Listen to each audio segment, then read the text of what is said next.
This is being recorded. Okay. So Mishlei, as I was started to say, Mishlei is very intentional. Mishlei, the book of Jeremiah is a collection of the prophecies of Jeremiah.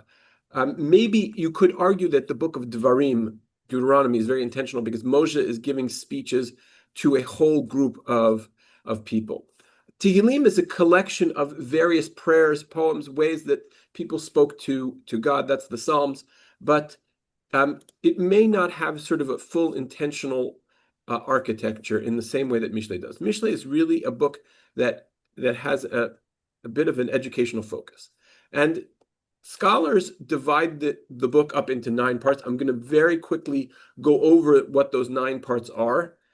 You don't have to worry about memorizing this. You just can kind of know that you come to different sections. So the first 9 chapters are all they're extended discourses of Lady Wisdom. Wisdom is personified as a woman, and there are a couple of other female figures there, which we'll have the opportunity to discuss at least one in the process of it. But the idea is that there's a relationship you have with wisdom. In the same way that we turn the Shabbat Kala, this is a later development, of course, right? We talk about the Shabbos bride. We tend to want to take abstract things and personify them. Personifying helps us with a little bit of a brain that is in a one way designed for abstraction, but on the other hand is very concrete. So it helps us to take that idea and create a relationship out of it. So that's the first 9 chapters. Chapters 10 to 20 through to 22 are proverbial practical couplets. The Mishlei is actually written entirely in poetry. And as we go through, I didn't want to go through an introduction without giving you specific examples. And we have a number of examples of different kinds of psukim that we're going to look at. So you'll get a sense of what the poetry of Mishlei actually looks like. But these are proverbial couplets. We're going to get into this. Chapter 24 is more words of the wise. So when we get to sections 3, 4, 5, 6, these are all other sort of they are these little collections, right? They start with sentences like these 2 are the words of the wise. Part 5 we're going to deal with in greater depth in a later slide because it tells us about the historical account of the actual editing of the book of Mishlei, and we'll even have a reference to a descendant of Solomon, which is Chizkiyahu. So if you are imagining yourself that Solomon is writing this all to himself, I guess you could be very, very frum and you could say, oh, Solomon had prophecy that there would be a person named Chizkiyahu, but it's a much simpler explanation saying that in the days of King Chizkiyahu, some 200 and some years after Solomon, he is copying down. The words that we're going to see later is Hatiku. So part 5 is going to give us a window into how this collection of wisdom was edited. Part 6 is the wisdom of somebody named Agur. We don't know exactly who that is, but we'll get to him. Part 7 are riddles with using the number 3 and 4. And I'll hopefully be able to give you a little bit of characterization of how that got there. And then part 5, chapter 31, is Lemuel, king of Massa. Massa is a kingdom in northern Arabia. So, sorry. Why can't I go back in Google Slides? There we go. Sorry. And the last one is the last part, which is part 9. Don't know why it says part 5. That's the woman of valor. Okay, tough. Now, why do we start by portraying wisdom as a woman? So Rav Yaakov Meidan says that wisdom is a relationship. Wisdom is something which is earned, it is developed, it is not something which is simply, these various aphorisms and you just say, oh, okay, now I know it. There's a relationship. If when you get to the actual core of the book, when you read certain of the aphorisms that come out, some of them are not clear. Some of them require you to wrestle with things. Some of them require, a little bit more how should I put it? You have to try and beyond just translating the words, you're going to have to understand what the parable is meant to say. And sometimes it is really not obvious and is not simple to do. You either need to go to the mefarshim, the interpreters, or sometimes you have to really press the matter on your own. And so, wisdom is not a tool or a navigation app that tells you where to turn. It has to be something that's internalized. Rav Medan even says it's meant to develop your character. There has to be something sort of inside that you develop on that. Okay. Now the other thing. Oh, sorry. As I let people in, sometimes my finger hits the wrong part of this, and I am scrolling backwards, not on purpose. Okay. The core of this book, though, is the idea that it is about pedagogy. And it was constructed as a book that was meant to be given to young pupils to teach them. Mishlei, the first 9 chapters are interestingly, you get a clear picture that this is a parent speaking to a child, or perhaps a more venerable individual speaking to a younger individual. Okay. Now, the first shock that we sort of get is that wisdom is a woman, and I don't know whether I should say it's a shock. I mean, we all are very familiar with many wise women, but in a Bible, in a work which has, Moses is a man, Abraham's a man, Isaac is a man, most of the speaking parts are men, right? So this is there is something that sort of at least says to us, wow, that this is interesting that they use this portrayal as a woman. So first of all, one piece, as we've alluded to already, is that we want to take something that is an abstract philosophical concept and we want to make it something which is dynamic, something we have a relationship with. And what I think we will also see in this particular metaphor is that perhaps the domain of women was seen as sort of life practical. And here, Rav Yehuda Amital was fond of saying that the words that are first put in wisdom's mouth is wisdom cries aloud in the streets. And in Hebrew, it actually doesn't translate well in English because the Hebrew is in the feminine voice, right? Because Hebrew nouns and verbs have to be either masculine or feminine. In English, wisdom can be gender neutral, but in Hebrew, there is no gender neutral. So it is wisdom cries aloud in the streets. Rav Amital used to say that this is meant to translate to something which is very practical, has to be very sort of this world. And so sometimes in the ancient world, men may have been seen as more of ivory tower philosophical, but the world of women was very practical. And so that practicality is something which really is maybe part of this personification of the woman. But I think if you ask me to, and this is what I wrote about on my Friday message, I think there is something about the idea that women were, at least for young children, they were the primary educators of children.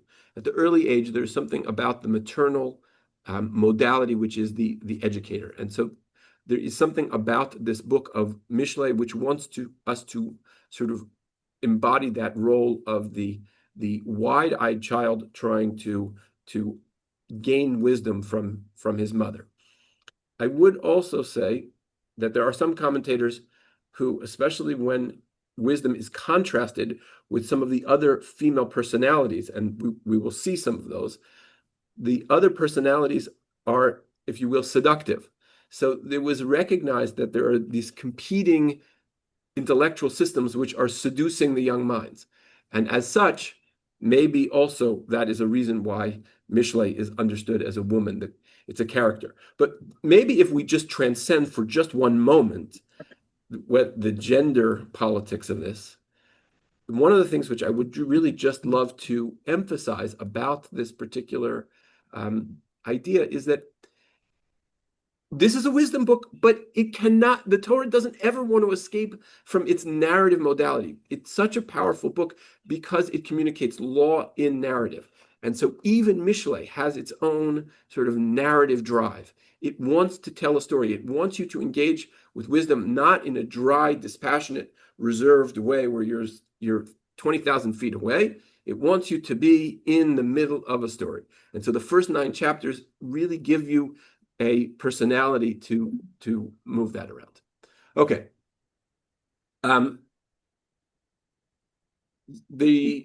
Okay, maybe skip that slide. All right, now, wisdom and creation. This is a very fascinating piece.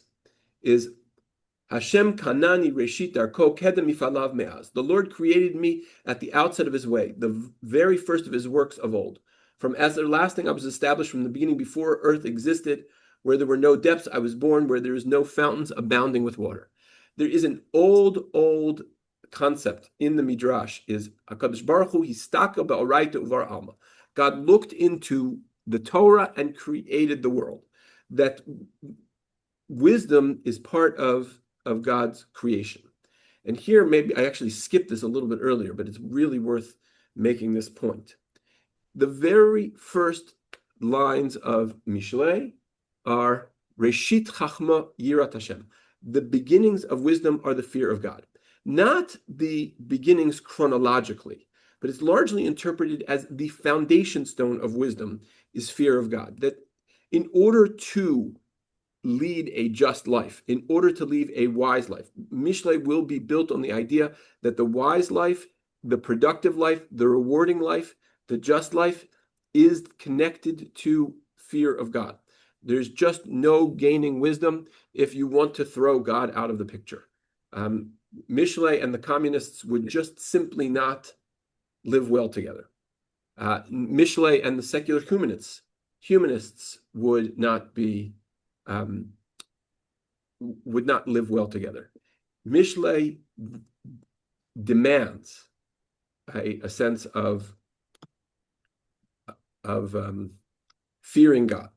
And so it's here in this idea that wisdom is created before the Big Bang, if you will, is that the fabric of life, the fabric of creation, demands fear of God, demands wisdom. And those two things have to live together. Oops. Okay. So here, just a few verses on that same. Ragleha yordot ma'avet she'ot adam, feet go down to death, her steps. Oh, sorry, it should go kinofet titofnash tiftei zara v'chalak bishem and chika. For the lips of the forbidden women drip. Oh, sorry, I'm on the wrong slide. No. Okay, no. All right. Okay. So, all right. Okay. Now, I promised you that there would be another woman in this picture. The other woman in this picture is the seductive wisdoms. It's a seductive woman. And so in Proverbs, the 5th chapter, in verses 3 through 6, we're going to, and it actually goes on a little longer. I just put a small portion of it. But it says, for the lips of a forbidden woman drip honey. Her mouth is smoother than oil. But in the end, she is bitter as wormwood, sharp as a two-edged sword. Her feet go down to death. Her steps take hold of Sheol. She does not chart a path of life. Her course meanders for lack of knowledge. Who is this woman? Who is this seductive woman tempting us astray? Most of the commentators, Malbim, Emmanuel of Rome, who is a generation after Maimonides, who lives in southern Italy, but is also a bit of a philosopher. So both of them believe that what this is referring to is alternate philosophical schools. That what Mishlei is presenting is that there are other kinds of wisdom out there, and some of them they're not good for you. And so they drip with honey. They sound very good. Her mouth is smoother than oil, but in the end, she's poison, right? Sharp as a two-edged sword. She's going to take you down to death. So you have to be careful of these alternate forms of wisdom. Okay. Now, the next section of Mishlei is going to be just aphorisms of wisdom.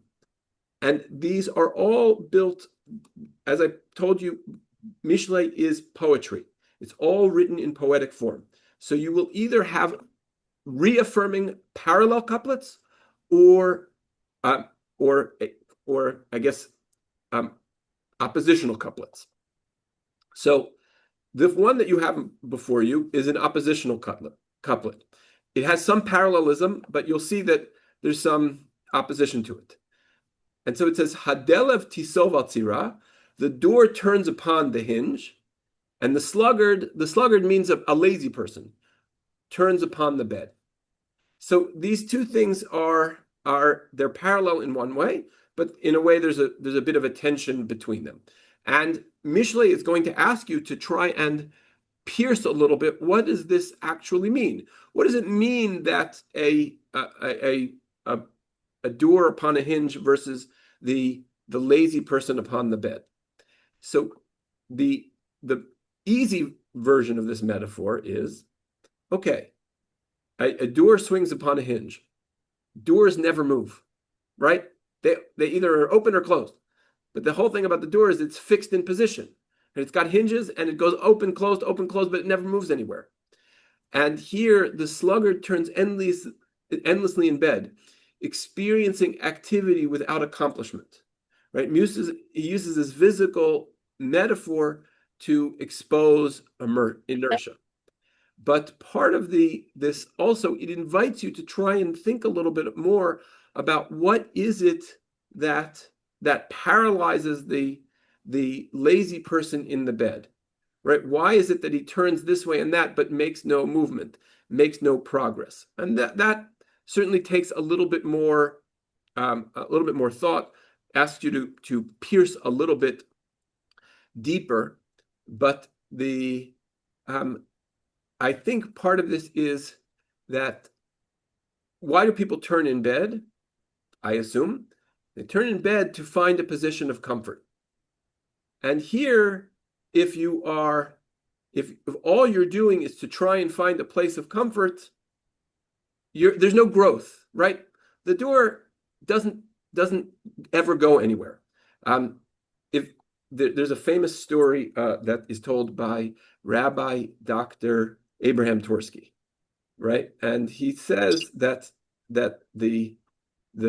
when lobsters grow, the way that a lobster grows is it becomes very uncomfortable in its shell. And then it crawls under a rock, and then it has to shed its shell. But without that discomfort, there is no growth. And so this is Mishlei's way of explaining that, is that if all you're doing is flipping back and forth to find a comfortable position, there will be no progress in your life. But it takes, if you will, a little bit of conversation, a little bit of back and forth in order to pierce the depth of meaning of that kind of a statement. And again, I want to point out that all of Mishlei is going to be built on these poetic couplets, right? And I just want to show you one little thing. You'll notice this in the Hebrew. You see this little wishbone here? That little wishbone was put in by the Masoretes in the 7th century, 7th, 8th, 9th century. There was a group of Jews who lived primarily in Tiberia in Israel, and they were the ones who helped the reading. They were the ones who invented the dots and how to vocalize all these words, or how to symbolize the vocalization of the words. And the wishbone there is called the etnachta, which means the resting point of a sentence. And that resting point of the sentence is how you know when you've reached one half of the couplet. So the tzira is hinged, the delet sits on its hinge, and then you have that pause sign called the etnachta, and then it will tell you, and the lazy person upon his bed. Okay, let me the drawings and move on. Okay. Here's another one which is a little bit harder. L'shinayim ke'ashan u'le'inayim. Kain ha'atzel l'sholchav. Like vinegar to the teeth and smoke to the eyes, so is the sluggard to those who send him. So if you give a lazy person a job, I think parents can relate to this, right? When I used to say to my kids, I said, "There's no such thing as half jobs, right? If you if you if you put your dish in the sink and you don't wash it, I still got a dirty dish, right? If you I don't know, if I'm trying to think of all the half jobs that are done, but if you clean your room halfway, you still got a pile of clothes that are waiting to be cleaned. So the idea here is that sometimes sending someone who's not going to really fully own the job and do the job, it can be more destructive to you. Again, this is one of those. It's a parallelism. So here, the unworthy messenger is another way to say this. Okay. This one is a very I have the wrong one there. Okay, hold on.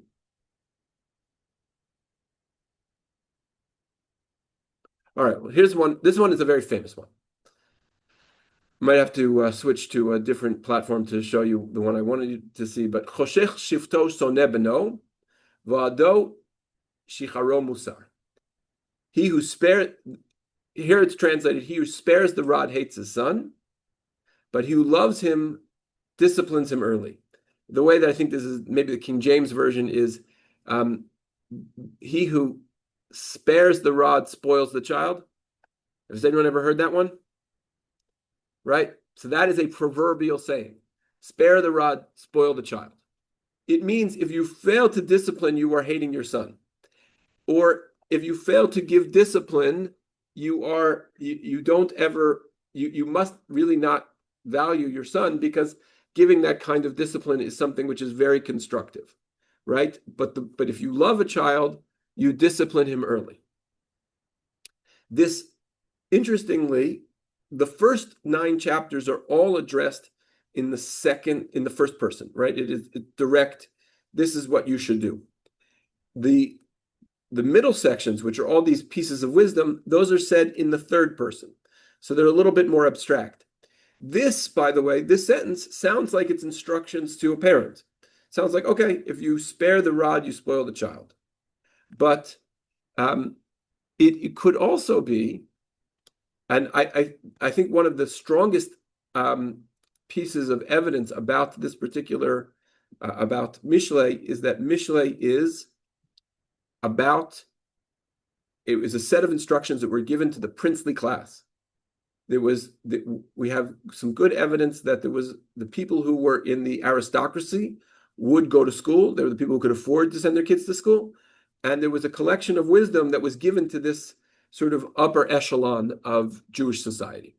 And you can imagine yourself as a child in class, right? And the teacher gets to this lesson. So this lesson is, when your father or your mother disciplines you, it's really an act of love. When you get constructive criticism, it's really an act of love because they care about you. Now, we live in an age where I think the current wisdom is, when you marry off a child, open your wallet and close your mouth. Have anyone ever heard that? That's not in Proverbs, by the way. That's a modern proverb. Open your wallet, close your mouth. This is the opposite of that. This comes from a culture that says that really, if you really want to understand, if you want to live the best life, you need to be able to accept criticism. And so it is perhaps because we can assume that there's a reason to assume that this book is built for people who are of a young age. It was built to accustom people to be able to say, when you get criticism, that is the best love you will get. So it's an interesting choice there. Okay. Hold on. Okay. There's another one about I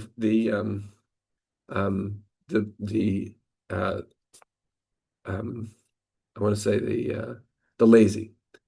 Taman etzel yado batzalachat gam elu el pihu lo yishivena. A sluggard buries his hand in the bowl and will not even bring it to the mouth. So let's maybe do a little bit of exercise here. What do you think that means? He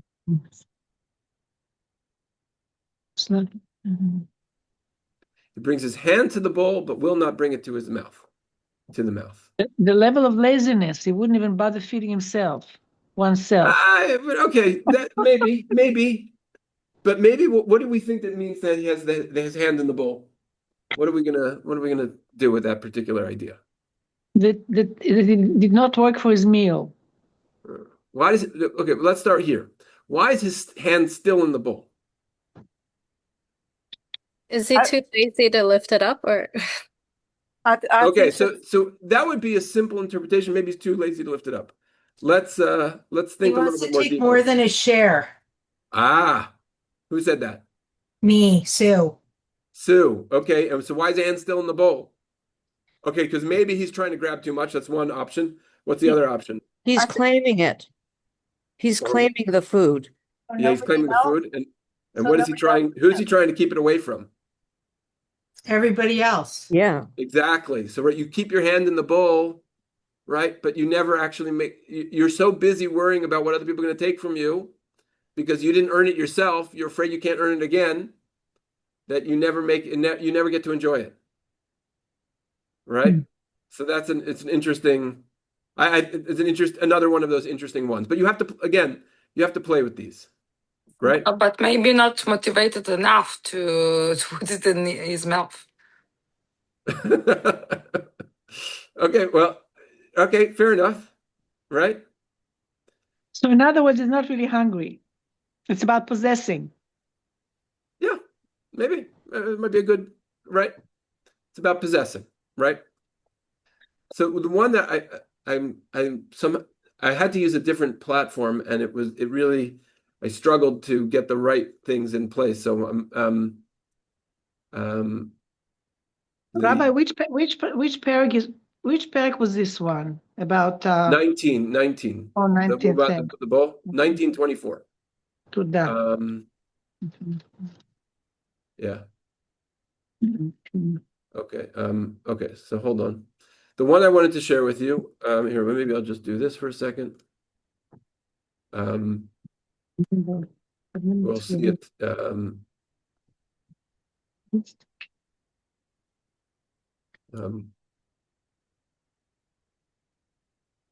The Hebrew is very difficult in Mishlei, very difficult. Sometimes. We'll see. I might be able to explain that a little bit, but let's. Rabbi, can I just comment on the last one? Yes, please. I don't think it has anything to do with food. I think he perceives or he sees what should be done and what's maybe the correct thing to do, but just doesn't bother doing it. Okay, but what's the hand? Why is his hand still in the bowl? Well, he's just kind of messing around there, kind of thinking, yeah, I should be doing, such and such because that's the right thing to do, but just doesn't he makes himself busy, but never finishes the job. Yeah, okay. Pretty much. Okay. This one is a very interesting one, I think, because very good. It says, "Lo yo'ilu otrot resha utzdaka tatzil mimavet." Ill-gotten wealth is of no avail, but righteousness saves one from death. Tzedakah, or it could be charity, saves one from death. This last sentence, tzedakah tatzil mimavet, is written on the. If you look on Sharet Tzedek, I believe we write it on the cover of the casket, and there's also a tzedakah box right there as you go out, and it might also on the tzedakah box say tzedakah tatzil mimavet, that charity saves you from death. Now, the irony is nobody is ever saved from death, right? But the ill-gotten wealth is of no avail. Righteousness saves you from death. Okay, so let's do our same thing. What does this particular one mean? What are we gonna say about this in terms of its meaning? think they mean it saves the soul from death, like the righteousness? Because Oh. if you get wealth in this material world, it's only available for the material world, but not for your soul. Okay. Yes, I think that's probably maybe the most classic reading is that there's an eternality that is invited here. That this is your eternal wisdom. I'm just going to tell you what Rashi says. Rashi reads it a slightly different way. He says that that if you act righteously, other people will come to your rescue. That there is a sense that your righteousness will help you. You will, in a sense, make friends. The pro-social activity of righteousness, of charity, will mean that you will be helped in the long run. Perhaps it's talking about untimely death, where somebody who is ill-gotten wealth tries all his wealth to save his life, doesn't work, but the car will save somebody's life when it's untimely. When it's time to go, she'll go, yeah. But beforehand, when it's not time to go, I believe that is the famous story of Rabbi Akiva and his daughter. Rabbi Akiva's daughter spent the time at her wedding. She was supposed to be bitten by a snake, and she helped a poor person, and because she helped the poor person, the pin in her hair came undone, and she put it in the tree, and it killed the snake. So that's the tzedakah tatzim limavet, right? That is exactly that idea, right? untimely death, yeah. Right. Let's remember this one as we go back to another one of these proverbs. But now I want to maybe drop a little bit of a hammer here. As we saw at the beginning slide when we talked about the 7 different sections, it is very clear that there are these mini collections of proverbs that come in. So chapter 10 to 22 seem to be this wisdom of Solomon. But there are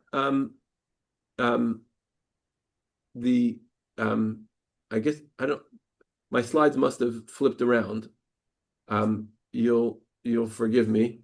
Mishlei 24:23 should say Gam Eila Divrei Chachamim. These are also the words of the wise. So it's another place which says these are also the words of the sages.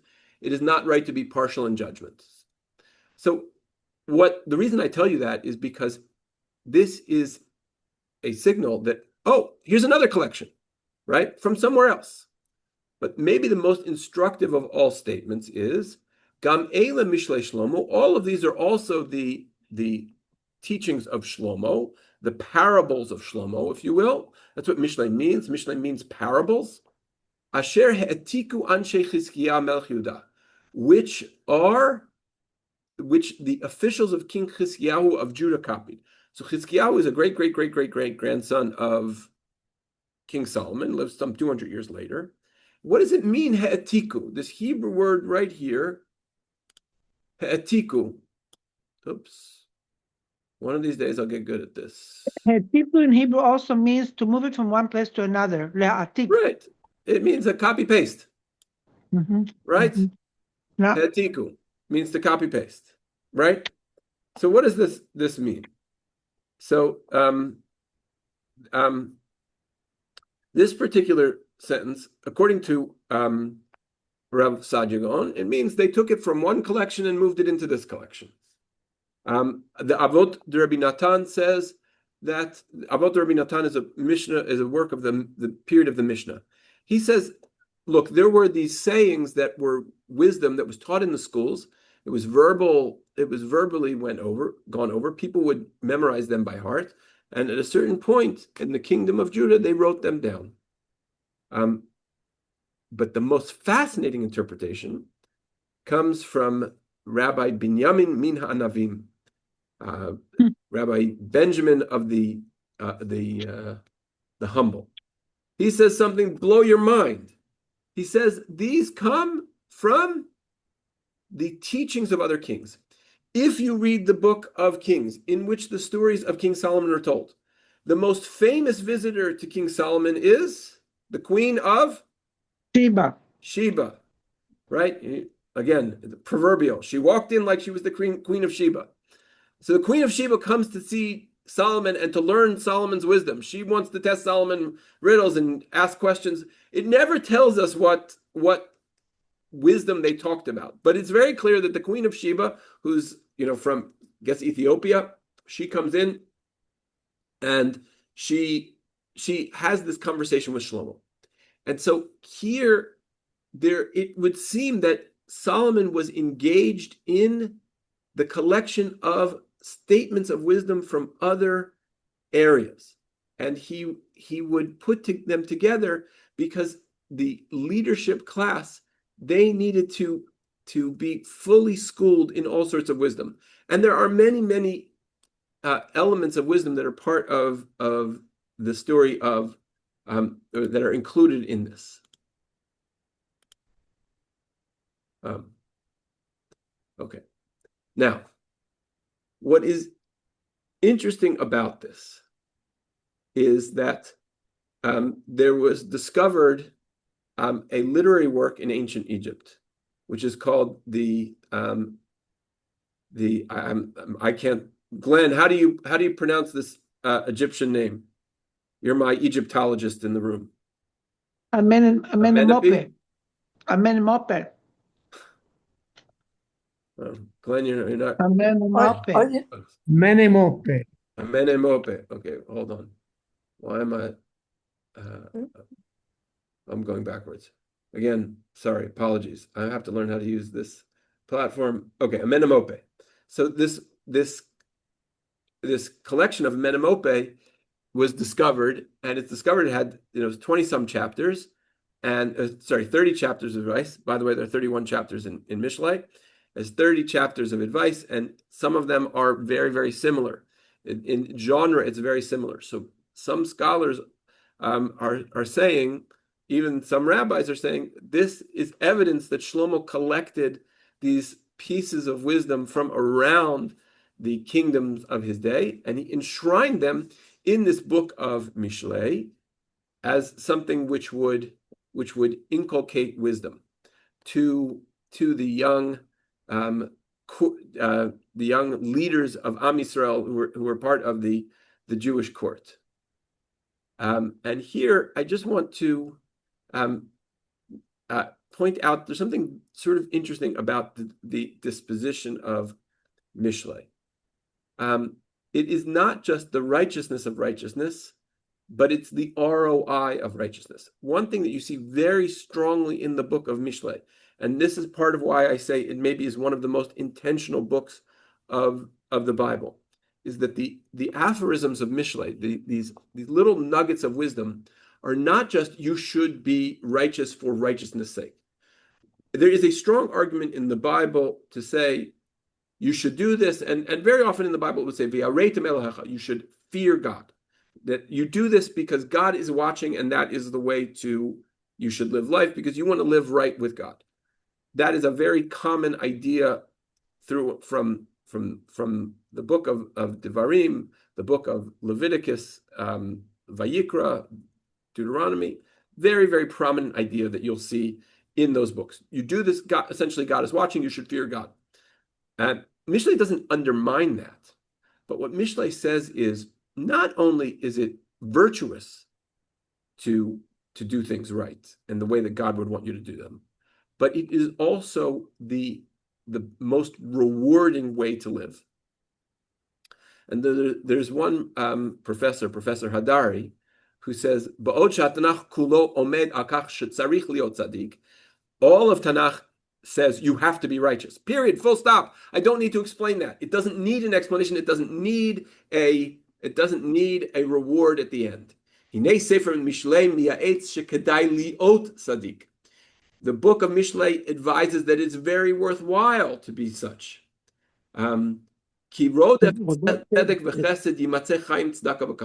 One who runs after righteousness and kindness, he will find life and righteousness and honor, right? Your good stuff will come to those who do this.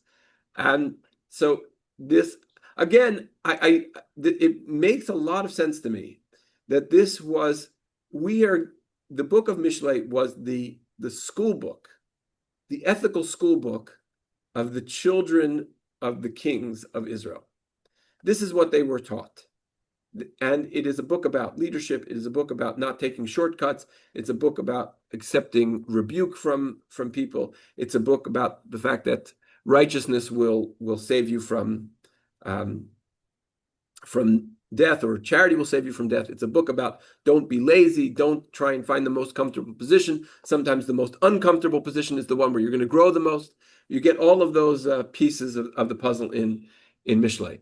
So I get to wrap things up. Mishlei it's got 9 separate sections, and 9 sections there, which the first 9 are the personification of wisdom as a woman. Then we have lots of section about these couplets, which give different sort of aphorisms, different maxims about being wise. We see that one way to understand the book is that it was the ethical teachings of the princely class. And I will close by reinforcing, I think, Mishlei's most profound lesson. It's the first piece of wisdom that it gives is Reishit Chachma Yirat Hashem. The foundation of wisdom is fearing God, that without a sense that you answer to God, without a sense that there is a judge above, you will not truly become wise. And it ends with the famous woman of valor. I'm going to have to devote an entire section to this last part. But the very last words of Mishlei are at the very end of the 31st chapter. Isha yirat Hashem hi titalal. A woman who is God-fearing should be praised.